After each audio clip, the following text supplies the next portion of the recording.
2026 നിയമസഭാ തെരഞ്ഞെടുപ്പിൽ തൃശൂർ ജില്ലയാണ് ഇന്ന് ചർച്ച ചെയ്യുന്നത്.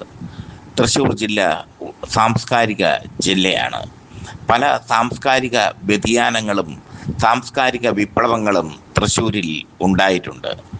സാംസ്കാരിക തലസ്ഥാനമായ തൃശൂർ ജില്ലയിൽ LDF, UDF, NDA കക്ഷികൾ എത്ര സീറ്റുകൾ നേടും എന്ന് നമുക്ക് ചർച്ച ചെയ്യാം. തൃശ്ശൂരിൽ 13 നിയമസഭാ മണ്ഡലങ്ങൾ. 13 നിയമസഭാ മണ്ഡലങ്ങളിൽ ചാലക്കുടി ഒഴികെയുള്ള 12 നിയമസഭാ മണ്ഡലങ്ങളിലും ജയിച്ചത് കഴിഞ്ഞ തവണ LDF. ഇത്തവണ ആരാകും അവിടെ ജയിക്കുക? നമുക്ക് കുന്നംകുളത്ത് നിന്ന് തുടങ്ങാം. അതിനു മുമ്പൊന്ന് പറയട്ടെ, ലോക്സഭാ തെരഞ്ഞെടുപ്പിൽ സുരേഷ് ഗോപി വലിയ ഭൂരിപക്ഷത്തിൽ ജയിച്ച മണ്ഡലമാണ് തൃശ്ശൂർ. പക്ഷേ തദ്ദേശ സ്വയംഭരണ തെരഞ്ഞെടുപ്പ് വന്നപ്പോൾ സുരേഷ് ഗോപിക്ക് ലഭിച്ച വോട്ടുകൾ NDAക്ക് കിട്ടിയില്ല എന്ന ഒരു സ്ഥിതിവിശേഷവും തൃശ്ശൂരിൽ നിലനിൽക്കുന്നുണ്ട്. നമുക്ക് കുന്നംകുളത്ത് നിന്ന് തുടങ്ങാം. കുന്നംകുളത്തിൻ്റെ നിലവിലെ MLA മുൻ മന്ത്രി കൂടിയായ AC മൊയ്തീനാണ്. 26,631 വോട്ടിനാണ് AC മൊയ്തീൻ കുന്നംകുളത്ത് നിന്ന് ജയിച്ചു കയറിയത്. കുന്നംകുളത്ത് അടുത്ത തെരഞ്ഞെടുപ്പിൽ AC മൊയ്തീൻ മത്സരിക്കില്ല. പക്ഷേ കുന്നംകുളം LDFനോടൊപ്പം തന്നെ നിൽക്കാനാണ് സാധ്യത. ഇനി CPIയുടെ ഉരുക്കുകോട്ടയായ കയ്പമംഗലമാണ്. കയ്പമംഗലത്ത് ET ടൈസൺ മാസ്റ്റർ കഴിഞ്ഞ തവണ ശോഭ സുബിനെ തോൽപ്പിച്ചു. 22,698 വോട്ടിനാണ് CPIക്ക് വേണ്ടി ടൈസൺ മാസ്റ്റർ ജയിച്ചത്. ഇത്തവണ ടൈസൺ മാസ്റ്റർക്ക് പകരം മറ്റൊരു സ്ഥാനാർത്ഥി വരും. ശോഭ സുബിൻ തന്നെയാണ് കയ്പമംഗലത്തെ കോൺഗ്രസ് സ്ഥാനാർത്ഥി. മണ്ഡലം LDFനോടൊപ്പം ഉറച്ചു നിൽക്കും. ഇനി വടക്കാഞ്ചേരിയാണ്. വടക്കാഞ്ചേരി സേവ്യർ ചിറ്റിലപ്പള്ളി കഴിഞ്ഞ തവണ പരാജയപ്പെടുത്തിയത് കോൺഗ്രസിലെ പ്രമുഖ നേതാവ് അനിൽ അക്കരയെ. 15,168 വോട്ടിനാണ് സേവ്യർ ചിറ്റിലപ്പള്ളി അനിൽ അക്കരയെ തോൽപ്പിച്ചത്. ഇത്തവണ UDF ഒരു നല്ല സ്ഥാനാർത്ഥിയെ, ശക്തനായ ഒരു സ്ഥാനാർത്ഥിയെ ഇടുകയാണെങ്കിൽ തദ്ദേശ സ്വയംഭരണ തെരഞ്ഞെടുപ്പിൻ്റെ ഒരു സ്വഭാവം കൂടെ വെച്ച് നോക്കിയാൽ അത് UDFനോടൊപ്പം നിൽക്കും. ഇനി ചാലക്കുടി. TJ സനീഷ് കുമാർ 1057 വോട്ടിന് മാണി ഗ്രൂപ്പിലെ ഡെന്നീസ് ആൻ്റണിയെ കഴിഞ്ഞ തിരഞ്ഞെടുപ്പിൽ പരാജയപ്പെടുത്തി. TJ സനീഷ് കുമാർ ജനകീയനായി മാറിക്കഴിഞ്ഞു. മാണി ഗ്രൂപ്പിന് വേണ്ടി ഡെന്നീസ് ആൻ്റണി തന്നെ ചാലക്കുടിയിൽ മത്സരിക്കും. എന്തായാലും കഴിഞ്ഞ തവണ UDF വിജയിച്ച ചാലക്കുടി ഇത്തവണയും UDFനോടൊപ്പം തന്നെ നിൽക്കാനാണ് സാധ്യത.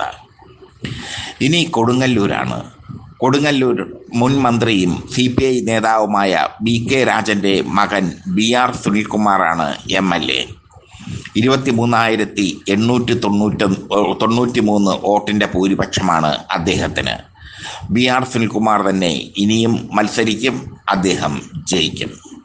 ചേലക്കര. K രാധാകൃഷ്ണൻ്റെ ചേലക്കരയിൽ ഇപ്പോഴത്തെ MLA UR പ്രദീപാണ്. UR Pradeep Ramya ഹരിദാസിനെയാണ് പരാജയപ്പെടുത്തിയത് ഉപതെരഞ്ഞെടുപ്പിൽ. 10,116 വോട്ടിൻ്റെ ഭൂരിപക്ഷത്തിൽ. ചേലക്കര സംവരണ മണ്ഡലമാണ്. ചേലക്കര എക്കാലവും LDFനോട് ഉറച്ചു നിൽക്കുന്ന മണ്ഡലമാണ്. അത് LDFനോടൊപ്പം തന്നെ നിൽക്കും. ഇനി ഗുരുവായൂരിൽ NK അക്ബറാണ് കഴിഞ്ഞ തവണ വിജയിച്ചത്. ഗുരുവായൂർ UDF മുസ്ലിം ലീഗിന് നൽകുന്ന മണ്ഡലമാണ്. 18,268 വോട്ടിനാണ് NK അക്ബർ മുസ്ലിം ലീഗ് സ്ഥാനാർത്ഥിയെ പരാജയപ്പെടുത്തിയത്. ഗുരുവായൂർ ഇത്തവണ LDFനോടൊപ്പം തന്നെ നിൽക്കും. ഇനി ഇരിങ്ങാലക്കുടയാണ്. ഉന്നത വിദ്യാഭ്യാസ വകുപ്പ് മന്ത്രി R ബിന്ദുവിൻ്റെ മണ്ഡലം. R ബിന്ദു 2021 തെരഞ്ഞെടുപ്പിൽ കേരള കോൺഗ്രസിലെ തോമസ് ഉണ്ണിയാടനെ പരാജയപ്പെടുത്തിയത് 5,949 വോട്ടിൻ്റെ ഭൂരിപക്ഷത്തിൽ. തദ്ദേശ സ്വയംഭരണ തെരഞ്ഞെടുപ്പിൽ UDF മേൽക്കൈ നേടി ഇരിങ്ങാലക്കുട ഒരുപക്ഷെ UDF സ്വന്തമാക്കാം. ഇനി ഒല്ലൂരാണ്. മന്ത്രി കെ രാജൻ്റെ മണ്ഡലമായ ഒല്ലൂർ. കഴിഞ്ഞ തവണ രാജൻ ജയിച്ചത് 21,506 വോട്ടിൻ്റെ ഭൂരിപക്ഷത്തിൽ. എന്നാൽ തദ്ദേശ സ്വയംഭരണ തെരഞ്ഞെടുപ്പിൽ വലിയ ഒരു മുന്നേറ്റം ഒല്ലൂരിൽ UDF ഉണ്ടാക്കി. പക്ഷെ അത് കാര്യമില്ല. കെ രാജൻ തന്നെയാണ് ഒല്ലൂരിലെ സ്ഥാനാർത്ഥിയെങ്കിൽ അത് LDFിനോടൊപ്പം തന്നെ നിൽക്കും. ഇനി മണലൂരാണ്. UDFിന് ഒരുപാട് പ്രതീക്ഷയുള്ള മണ്ഡലമാണ് മണലൂർ. അവിടുത്തെ ഇപ്പോഴത്തെ MLA മുരളി പെരുന്നല്ലിയാണ് CPMലെ. അദ്ദേഹത്തിൻ്റെ ഭൂരിപക്ഷം 29,876 വോട്ടാണ്. തദ്ദേശ സ്വയംഭരണ തെരഞ്ഞെടുപ്പിൽ UDF വളരെ മുന്നേറിയ മണ്ഡലമാണ് മണലൂർ. നല്ലൊരു സ്ഥാനാർത്ഥിയെ നിർത്തിക്കഴിഞ്ഞാൽ മണലൂർ UDFിനോടൊപ്പം പോകും. മണലൂരിൽ VM സുധീരൻ, പണ്ട് മണലൂരിൽ നിന്ന് വിജയിച്ച VM സുധീരൻ വീണ്ടും മത്സരിക്കാൻ സാധ്യതയുണ്ട് എന്നും കേൾക്കുന്നു. എന്തായാലും കരുത്തനായ സ്ഥാനാർത്ഥിയാണ് മണലൂരിൽ വരുന്നതെങ്കിൽ UDFിന് മണലൂർ സ്വന്തമാക്കാൻ സാധിക്കും. ഇനി നാട്ടികയാണ്. CPIയുടെ മണ്ഡലമാണ് നാട്ടിക. കഴിഞ്ഞ തവണ നാട്ടികയിൽ നിന്ന് ജയിച്ചത് CPIക്ക് വേണ്ടി CC മുകുന്ദനാണ്.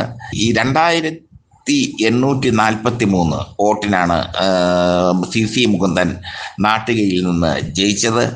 അവിടെ തദ്ദേശ സ്വയംഭരണ തെരഞ്ഞെടുപ്പിൽ വലിയൊരു മുന്നേറ്റമാണ് UDF ഉണ്ടാക്കിയത്. പക്ഷേ CC മുകുന്ദൻ്റെ വ്യക്തിപ്രഭാവം അത് ശ്രദ്ധേയമാണ്. ലളിതമായ ജീവിതം നയിക്കുന്ന CC മുകുന്ദനെ പറ്റിയുള്ള വാർത്തകളൊക്കെ പത്രങ്ങളിൽ വന്നിരുന്നു. അദ്ദേഹം രാഷ്ട്രീയത്തിൽ നിന്ന് ഒന്നും നേടിയില്ല. CC മുകുന്ദൻ തന്നെയാണ് സ്ഥാനാർത്ഥിയെങ്കിൽ UDF തദ്ദേശ സ്വയംഭരണ തെരഞ്ഞെടുപ്പിൽ മുന്നേറ്റം ഉണ്ടാക്കിയെങ്കിലും അത് LDFിനോടൊപ്പം തന്നെ നിൽക്കും. ഇനി പുതുക്കാടാണ്. പുതുക്കാട് തദ്ദേശ സ്വയംഭരണ തെരഞ്ഞെടുപ്പിൽ LDF വ്യക്തമായ മുന്നേറ്റം നേടിയ മണ്ഡലമാണ്. അവിടെ KK രാമചന്ദ്രനാണ് നിലവിലെ MLA. കഴിഞ്ഞ തവണ അദ്ദേഹത്തിൻ്റെ ഭൂരിപക്ഷം 27,353 വോട്ടായിരുന്നു.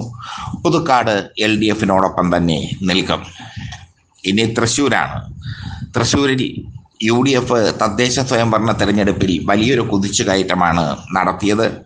അവിടെ P ബാലചന്ദ്രനാണ് നിലവിലെ MLA. കഴിഞ്ഞ തവണ P ബാലചന്ദ്രനും പത്മജ വേണുഗോപാലും സുരേഷ് ഗോപിയുമാണ് തൃശ്ശൂരിൽ മത്സരിച്ചത്.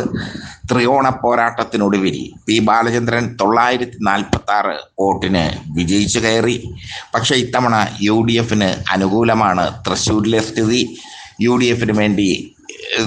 UDF വലിയൊരു മുന്നേറ്റമാണ് തദ്ദേശ സ്വയംഭരണ തെരഞ്ഞെടുപ്പിൽ കാഴ്ചവെച്ചത്. അതുകൊണ്ട് തന്നെ തൃശ്ശൂർ UDFിന് അനുകൂലമായി നിൽക്കും. അങ്ങനെ വരുമ്പോൾ 8 മണ്ഡലങ്ങൾ LDFിനും 5 മണ്ഡലങ്ങൾ UDFിൻ്റെ കൂടെയും നിൽക്കും. LDFിൻ്റെ കൂടെ നിൽക്കുന്ന മണ്ഡലങ്ങൾ കുന്നംകുളം, കയ്പമംഗലം, കൊടുങ്ങല്ലൂർ, ചേലക്കര, ഗുരുവായൂർ, ഒല്ലൂർ, നാട്ടിക, പുതുക്കാട്. ഒന്നുകൂടെ പറയാം: കുന്നംകുളം, കയ്പമംഗലം, കൊടുങ്ങല്ലൂർ, ചേലക്കര, ഗുരുവായൂർ, ഒല്ലൂർ, നാട്ടിക, പുതുക്കാട്.